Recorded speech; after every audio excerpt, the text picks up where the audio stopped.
Des chants, des prières, des sourires et une foi débordante d'espérance. Ce lundi 25 mai 2026, la ville de Savay a vibré au rythme de la jeunesse catholique de la paroisse Sainte-Thérèse d'Avila de Kétou.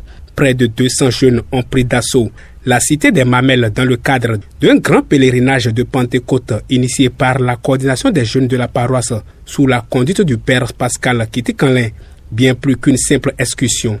Cette sortie spirituelle et touristique visait à renforcer les liens fraternels, raviver la foi chrétienne et permettre aux jeunes de découvrir les trésors historiques et culturels d'autres régions du pays. La première motivation, c'est la limite du concert de la salle avec le salut.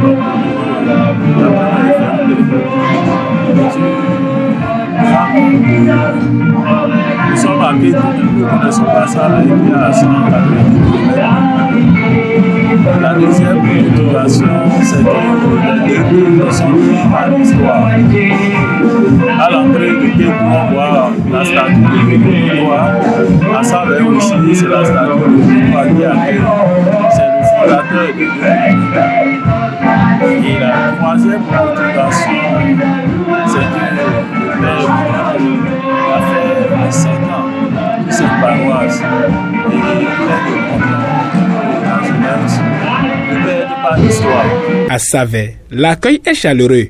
Très vite, les visiteurs plongent dans l'histoire fascinante de cette cité chargée de traditions, de la place des Mamelles au musée du père Thomas Moulero, en passant par l'hôpital de zone Savay-Ouessé. Chaque étape révèle une autre facette de Savay. Nous avons d'abord accueilli cette belle délégation au pied de notre ancêtre commun, Oudoua, au carrefour de la douane de Savay.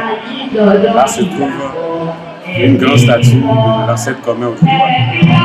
Après cela, nous sommes allés sur le site touristique de Okiola, au pied des Mamelles de Savay. Là-bas, nous avons communié avec l'histoire de Savay. L'histoire de Savay. On a découvert surtout que ce site était vraiment la forteresse par laquelle la cité de Savay se défendait, se repliait derrière cette colline pour organiser et structurer sa défense politique, razzia et campagne des royaumes rivaux d'antan. Après cela, nous avons mis le cap sur l'hôpital de zone Savay-Ouessé. C'était un joyau auquel nos visiteurs tenaient beaucoup et on l'a visité. On a découvert vraiment que c'était toute proportion gardée, ça doit être comme le deuxième centre hospitalier en termes d'infrastructure et de prévision de plateau technique, ou bien de plateau technique potentiel. Après le GNHU, ça doit être vraiment le deuxième plus important. C'est une grâce pour Savay et pour le frère de Kétou qui sont venus aujourd'hui. Après quoi, sur la paroisse, nous avons visité le musée Thomas Moulero, le premier prêtre béninois, le prêtre du Dahomey, qui a séjourné 25 ans. C'est le plus long séjour sacerdotal du prêtre Thomas Moulero, 25 ans à Savay. Nous avons découvert un père béni et surtout un vélo, son vélo, qu'il enfourchait pour aller jusqu'à Mathieu. Il aurait visité le Savay jusqu'à Entre découverte et recueillement, les jeunes vivent intensement chaque instant. La célébration eucharistique, point culminant du pèlerinage, vient renforcer ce sentiment d'unité et de communion fraternelle. Le père Pascal Kitikanlin n'a pas caché sa satisfaction face à la mobilisation exceptionnelle des jeunes et à l'accueil réservé par la paroisse Saint-Joseph de Savay. Je suis là, c'est pour la première fois que la jeunesse vraiment de façon positive à mon appel. Je suis là, nous avons toujours cherché à rencontrer les gens. On ne les dit pas, mais cette fois-ci, il y a une applaudissement.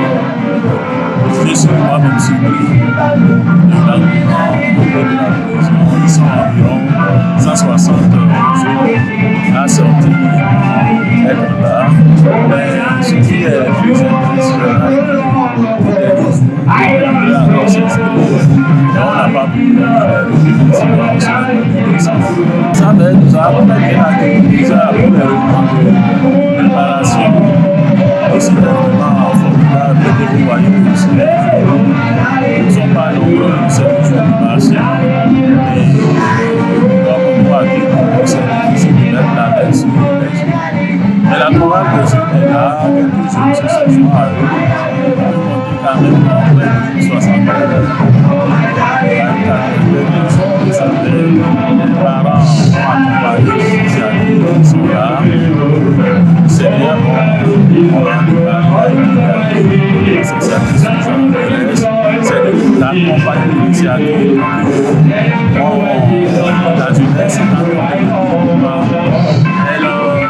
elle disparaît donc le mécanisme accompagne la jeunesse déjà.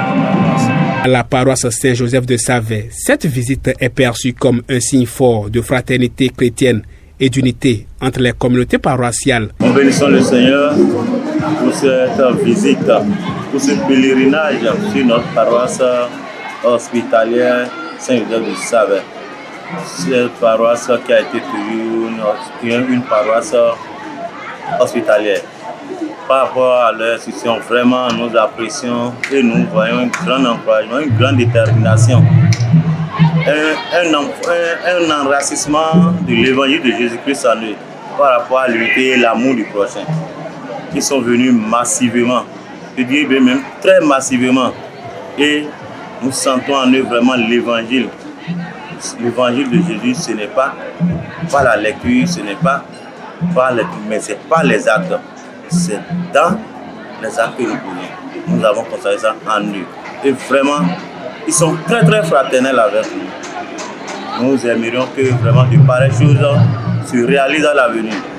Ils sont venus nous provoquer, sinon chez nous à Savais, c'est une provocation.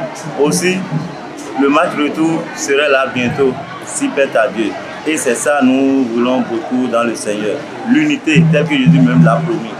L'unité. Nous apprécions vraiment leur démarche envers notre paroisse. Pour les participants, l'expérience est tout simplement inoubliable. Découvrir Savais, partager la joie de la Pentecôte, rencontrer d'autres jeunes catholiques et renforcer leur foi. La mission est accomplie. Je ne pensais pas que l'organisation aura lieu. La manière dont je suis venu voir ça m'a étonné. Et je prie à la prochaine que ça continue ainsi. On a visité beaucoup de choses de Savais, on a visité le grand hôpital de Savais aussi, le grand hôpital. Donc, les visites qu'on a faites, c'est très bon. Moi particulièrement, c'est une joie pour moi. Ça m'a fait plaisir de découvrir Savais parce que je n'ai jamais venu ici. Donc j'ai découvert plein de choses, les collines.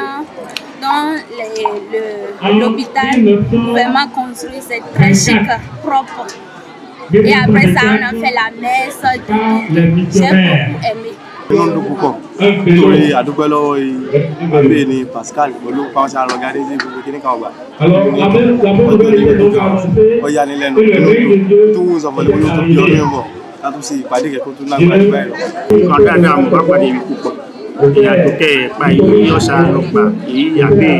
Pascal, Pascal il va l'église, c'est très bon. Il nous était tout pour pas mourir, il va manger, il va. Et vous allez ordonner bon. Quand on coupe, on peut qu'on a un verre. Nous va manger à Wabiloni. Vous dites qu'on va nous aimer et donc pour. Nous nous tenons pour pas manger, pas manger, nous organiser pour vous tenir quelque. Ordre encore. Et ma belle, il y a une étude. Vous dites qu'on ordonne pour qu'on fait. Pour nous, qu'est-ce que nous pouvons nous faire? Très bonne initiative. Parce que aujourd'hui, la jeunesse a besoin de ce genre d'initiative pour pouvoir se retrouver. Parce que sur nos paroisses, lorsque les jeunes ne trouvent pas des activités qui répondent à leurs besoins, souvent ils ne se sentent pas trop mêlés à tout ce qu'ils s'organisent. Mais ce genre d'organisation organisation. Moi, je pense que c'est une très bonne organisation parce que nous avons profité de ce pèlerinage pour faire une visite touristique. Bien que Savert soit à 1 heure de Kétu, nous ne connaissons pas Savert. Donc, cette sortie a permis de connaître, encore une fois, le pays, le Bénin, et aussi de venir échanger, partager la joie de la Pentecôte avec nos frères, nos sœurs de la paroisse Saint-Joseph et Savert. Moi, je pense que ces gens d'initiatives sont à multiplier afin de permettre à la jeunesse vraiment de se sentir accompagnée. À travers ce pèlerinage, la jeunesse de la paroisse Sainte-Thérèse d'Avila de Kétu envoie un message fort. Une jeunesse unie, enracinée dans la foi et ouverte à la découverte, est une jeunesse porteuse d'espérance. À Savert, la Pentecôte 2026 n'a pas seulement été célébrée, elle a été vécue intensement, fraternellement et spirituellement.